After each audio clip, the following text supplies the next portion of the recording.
Léa Boyer, aimez-vous le karaoké ? J'adore. Comme Christophe Rivinc, visiblement. Il a poussé la chansonnette, on l'a tous vu à la feria d'Alès. Est-ce que vous serez capable de faire pareil, vous ? Bon, bien sûr. Ouais, dans le cadre d'une campagne des législatives, par exemple. Je suis pas sûre que dans le cadre d'une campagne des législatives, ce soit forcément opportun, mais alors, oui, vous êtes au feu rouge quand même, vous tractez au feu rouge. Ouais, bien sûr. Puis récemment, j'ai commencé samedi matin par mes prises de parole en public sur le marché. Donc j'ai fait le premier, c'est le marché de la Grand-Combe. C'est quelque chose que j'avais mis en place en 2017. Qu'avait souligné d'ailleurs Brahim. Qu'avait souligné Brahim, c'est vrai. Il n'y a pas grand monde, Léa. Ben non, les gens en fait ne s'approchent pas. Ouais. Qu'est-ce que vous avez fait en fait, pourquoi je fais ça ? Je fais ça parce que la réunion publique de base, malheureusement, elle ne donne pas envie aux personnes de pousser la porte. Parce que c'est aussi se montrer politiquement, peut-être qu'on peut faire forcément des raccourcis. C'est aussi le soir tard, les gens travaillent. C'est aussi le soir tard, exactement. Donc l'idée, c'était de trouver une nouvelle façon de parler aux gens. Il y a souvent cet écart entre les politiques et les citoyens. Et ce que moi, je leur dis, c'est que moi, je suis une personne comme eux. Et donc, je n'ai aucun problème à aller leur parler sur leur lieu de vie. Le marché, c'est un lieu de vie. Et c'est vrai que quand je commence à prendre la parole, tous les regards se tournent vers moi. Et en fait, ils n'ont pas besoin de s'approcher puisque je suis avec un micro et ils peuvent simplement entendre. C'est quoi la phrase choc ? C'est quoi la recette, la phrase magique qui fait mouche ? Qu'est-ce que vous leur avez dit très rapidement ? Non, il n'y a pas de recette magique. Je leur parle simplement comme je suis moi. Et personne vous jette de tomates ? Non, personne ne m'a encore jeté de tomates.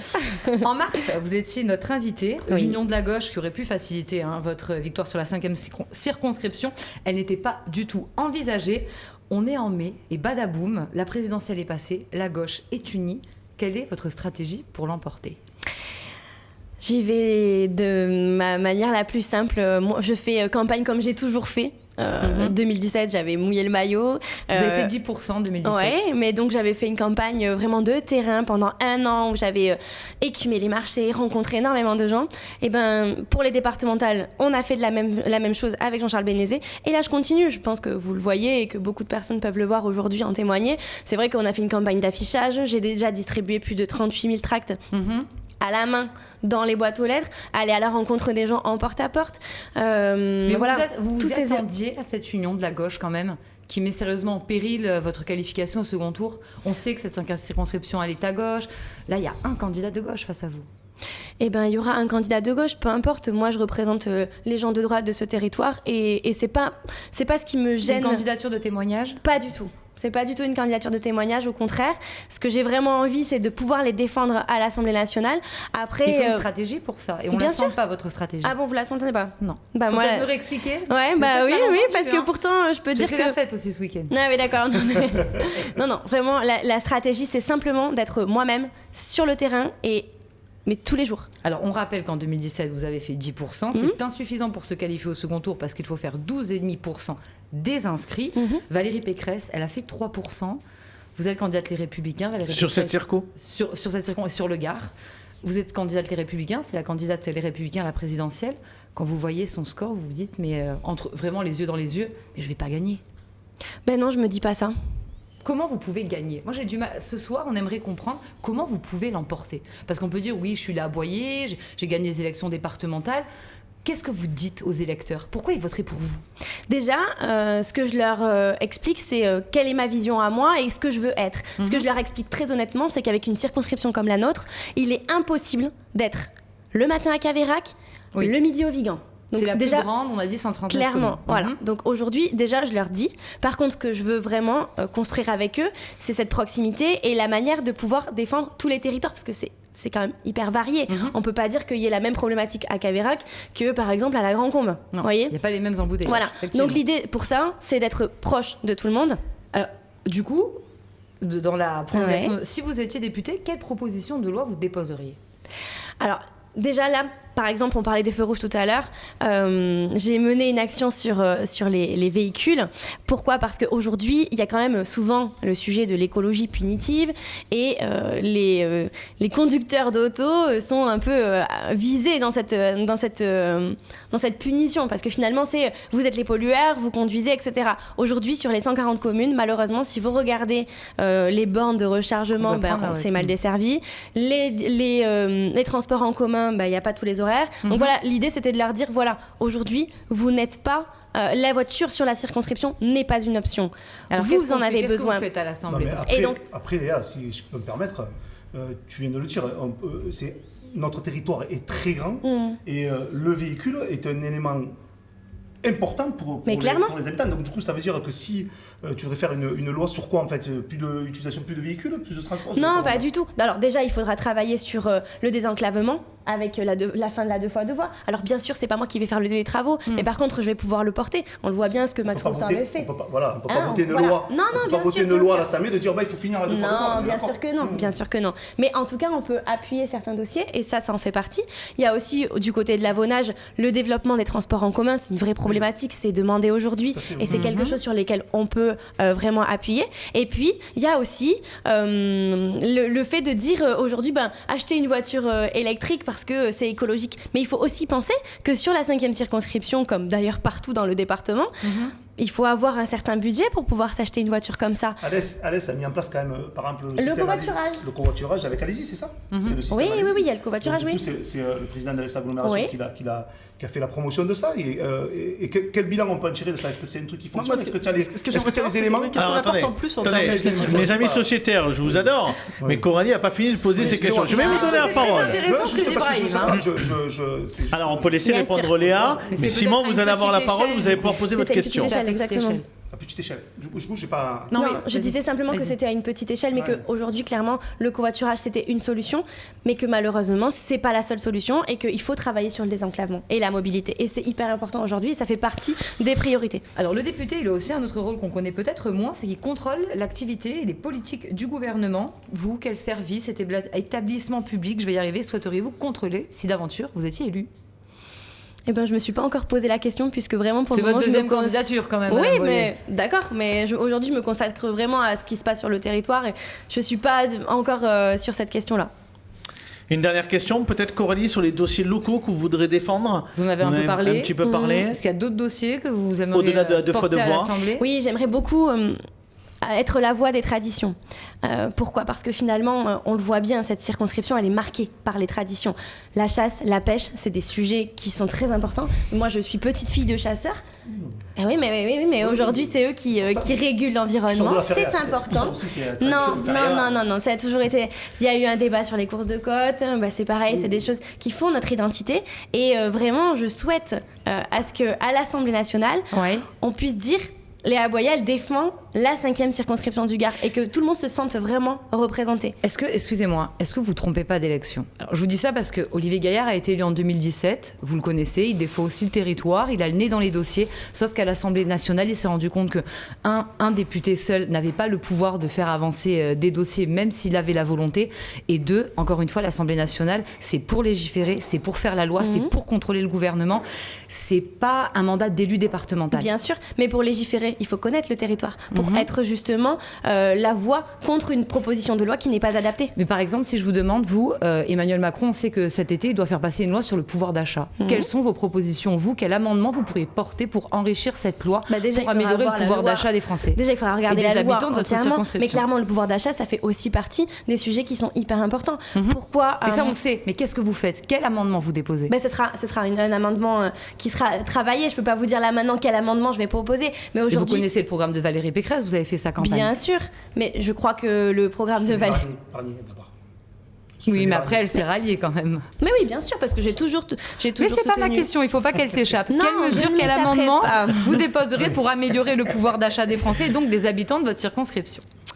Pour beaucoup de raisons, je crois que ce qu'il faudra d'abord regarder, c'est éviter la hausse des impôts de base. Et aussi, ce qui pourrait être intéressant, c'est d'aider vraiment les personnes qui travaillent.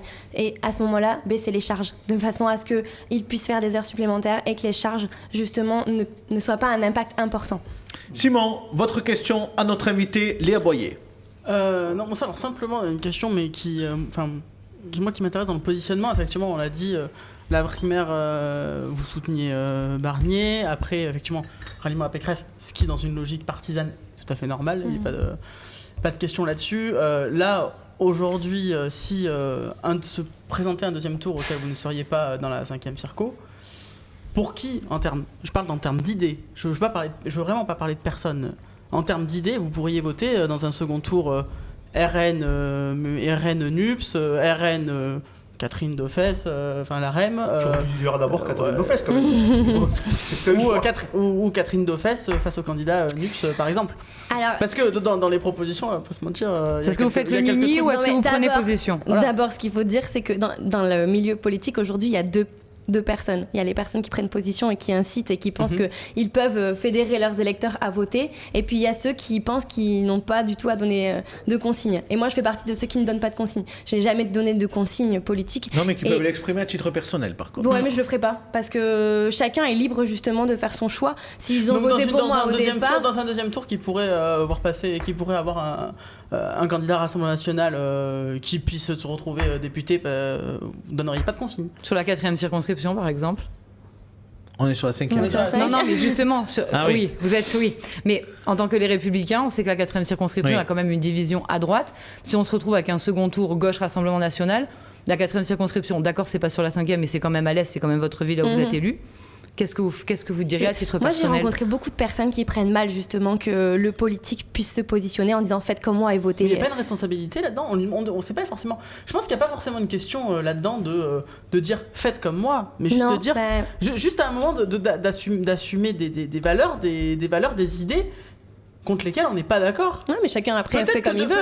Peut-être qu'effectivement il y aurait un second.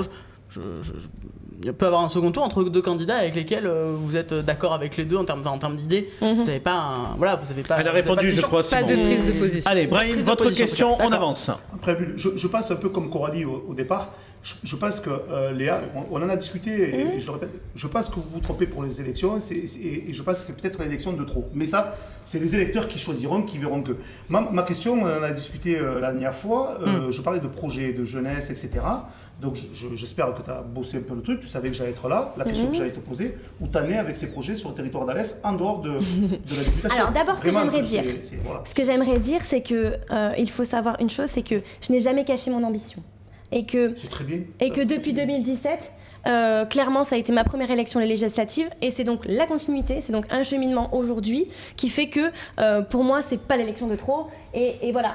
Donc votre ambition, c'est de devenir député. Clairement, oui, je l'ai toujours dit. Et c'est d'être là, vraiment d'agir. Mais pas du tout, c'est pas le sujet, Brahim, pas du tout. Non, je suis pas d'accord. D'être député et à la fois de défendre les valeurs du territoire au niveau départemental, on sait très bien, comme disait Coralie, que ce ne sont pas les mêmes. Mais c'est complémentaire. Et pourquoi avant il y avait le cumul des mandats? Donc vous resteriez conseillère départementale en tant que député? Oui, mais ça, moi je l'ai jamais caché. Non, je pose la question. Et vous savez, ça va bientôt faire 1 an que je suis conseillère départementale et j'ai appris énormément de choses. J'ai rencontré beaucoup de personnes et j'ai pu agir justement dans le domaine que ce soit social, dans le domaine associatif et je crois que c'est important finalement et complémentaire. Allez Coralie, 2-3 questions pour terminer. Sur le parti Les Républicains, vous êtes secrétaire départemental adjoint des Républicains. Qui pourrait reprendre les rênes du parti? On sait que Laurent Wauquiez, Rachida Dati et Éric Ciotti se disputent un peu le poste. Ben oui, je crois qu'on verra ça en septembre. Évidemment qu'il va falloir. Aujourd'hui, on est quand même le premier parti de France en termes d'organisation et de nombreux élus locaux.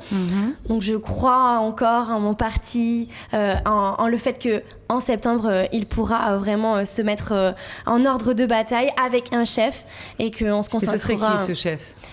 Pour le moment, ils ne sont pas tous candidats, donc je ne vais pas me positionner parce que c'est pas le sujet. Par exemple, Franck Proust était sur notre plateau, il avait parlé de Rachida Dati, Christophe Révin qui est venu quand Laurent Wauquiez était présent à Nîmes. Vous, alors, sans peut-être citer de nom, mais est-ce qu'il y a une ligne politique qui vous plaît plus? Est-ce que la ligne d'Éric Ciotti, elle vous plaît ou est-ce que... Est-ce qu'il vous plaît pas? Ou est-ce que vous êtes plutôt dans une ligne un peu modérée à la Xavier Bertrand? Moi, je suis dans une ligne modérée. J'ai tout, d'ailleurs, tout le monde m'identifie comme ça. Laurent Wauquiez, que vous connaissez, parce qu'il a déjà été à la tête des Républicains. Mais et ça me déplaisait pas du tout sa ligne quand il était président des Républicains. J'ai eu aucun problème avec ça parce que finalement, il a ce côté leadership qu'on cherche. Et ça, c'est très important. Aux Européennes, je crois que c'est aux Européennes. Il a démissionné bien après. sûr. Oui, mais vous savez, il a bien fait démissionner. Vous savez comme moi que dans un parti. Vous savez comme moi quand même que dans un parti politique, il y a des hauts et des bas, et que aujourd'hui. Beaucoup de bas dans ce moment. Non, mais attendez, on parle de Laurent Wauquiez. Laurent Wauquiez était à la tête du parti, et les Européennes, ça a été un flop, ok. Mais ça veut pas dire que dans l'avenir, il peut pas remonter sur la scène. Bon, on verra bien. C'est une femme, moi j'ai aucun problème avec ça, mais. Pas très clivante, Madame Boyer. Peut-être plus sur ce sujet. Quel regard portez-vous sur la démission du premier adjoint de Nîmes, Julien Plantier, de son poste de secrétaire départemental adjoint des Républicains? C'est votre homologue. Après la présidentielle, il a démissionné. je crois qu'il nous a dit quand même qu'il voulait réfléchir, se donner le temps. Je peux le comprendre, il a été quand même dans la campagne quelqu'un de très actif. C'est lui qui a animé le comité de soutien de Valérie Pécresse. Est-ce qu'il a eu besoin de réfléchir? Peut-être. Comme vous disiez, il y a parfois des moments dans la politique où il faut savoir prendre du recul. Et peut-être que lui, il veut le prendre dans la famille politique. Mais pour moi, il n'y a pas de... Vous n'avez pas compris son choix? C'est-à-dire que quand je l'ai appris, ça m'a surpris sur le coup. Mais quand j'ai pu échanger avec lui, je peux le comprendre. C'est difficile d'animer une équipe et puis... Mais vous n'êtes pas parti, vous êtes resté. Oui, mais j'étais pas à la tête du collectif de Valérie Pécresse. Donc c'est vrai que peut-être il porte aussi l'échec. Je sais pas si... Non, je crois pas. Non, je crois pas que Julien Plantier porte l'échec. C'est ce que vous dites un peu. Non, pas du tout. Je dis juste que peut-être lui, il a aussi eu besoin de réfléchir et de se poser les bonnes questions et qu'il fait bien de se mettre en recul pour les législatives. Julien Plantier, il a quand même dit que la campagne des Républicains autour de Valérie Pécresse, elle n'avait pas été flamboyante. Vous le prenez pour vous? C'est ce qu'il a dit. Non, parce qu'à Alès, pour le coup, alors moi je me suis vraiment occupée d'Alès, mais on avait la permanence qui était hyper active, qui recevait les tracts et qui a distribué. C'est un peu injuste. Oui, pour le coup. Pour les militants d'Alès qui ont tout donné, ça a été clairement injuste. Après, il parlait peut-être pas d'Alès. C'est dur à la Seine-Nîmes, il y a des rivalités. Vous êtes élu d'opposition au conseil départemental, élu sur le canton d'Alès 1. Sur quel dossier travaillez-vous actuellement? On sait qu'une séance publique est prévue le 24 juin.